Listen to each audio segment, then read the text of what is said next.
کن صورتوں میں علامہ صاحب جھوٹ بولنا جائز ہے؟ آپ جھوٹ بولنا ہے جائز کی بات پہلے کیوں کر رہے ہیں؟ یہ تو مجھے ناجائز کن باتوں میں ناجائز تو ہے، لیکن کن صورتوں میں کہ بھائی جیسے مجھے ایک چیز یاد ہو رہی ہے کہ بھائی میاں بیوی میں لڑائی ہو رہی ہے تو ان کو صلح کرانے کے لیے جھوٹ بولا جا سکتا ہے کہ بھائی دو گھر بس رہے ہیں، کن کن صورتوں میں جھوٹ بولنا جائز ہے؟ ہاں یہ آپ نے اچھی بات کی، لیکن یاد رکھیے گا جھوٹ ہر بار ہر جگہ تو ناجائز ہے، کچھ مواقع ایسے آتے ہیں جہاں پر شریعت نے چھوٹ دی ہے، یعنی جائز قرار دیا ہے، یعنی اس کو گناہ نہیں ہوگا۔ حالانکہ جھوٹ بولنے والوں پر لعنت ہے اللہ کی، مشہور ہے لعنت اللہ علی الکاذبین، جھوٹوں پر اللہ کی لعنت ہے۔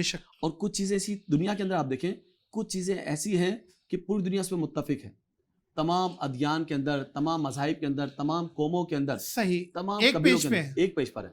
یعنی جھوٹ بولنا یہ بتا دیں کس قوم میں روا سمجھا گیا، صحیح، پوری دنیا کے اندر۔ تو یہ وہ اصول ہے، مسلمہ اصول ہے کہ پوری دنیا اس کا اقرار کرتی ہے، جسے کہتے ہیں ظلم نہ کریں، مخلوق پہ رحم ہونا چاہیے، جھوٹ نہیں بولنا چاہیے، دیانتداری ہونی چاہیے، خیانت نہیں ہونی چاہیے۔ تو ایسے یہ عمل ہے، لیکن اسلام کہتا ہے کہ 3 اعمال ایسے ہیں، وہ اس کو کہتے ہیں کہ جو نیت اچھی ہو۔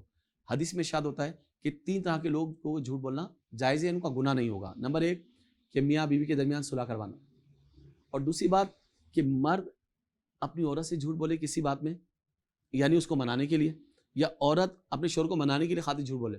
اب بسا اوقات دیکھا ایک جوڑا ہے بہت خوبصورت نہیں ہے، یہ مرد کہتا ہے تم کتنی خوبصورت لگ رہی ہو، واہ واہ، اس کی دل جوئی کے لیے، بالکل بالکل، ہے نا، اخلاقیات بھی ہے نا۔ اب کسی کا محل دیکھ کر کوئی انسان بھی جھوٹے تو نہیں جا سکتا، کسی بہت خوبصورت عورت ہے تو اپنی بیوی کو چھوڑ تو نہیں سکتا۔ تو اب ایسی صورتوں میں اپنی عورت کا دل لبھانے کے لیے، جھوٹ بولنے کے لیے، جھوٹ بول رہا ہے، ایسی لوگوں سے ملا دیتا ہے جن کا ظاہر تعلق نہیں ہوتا بظاہر، لیکن جھوٹ بول رہا ہے یقیناً، لیکن دل لبھانے کے لیے، دل رکھنے کے لیے۔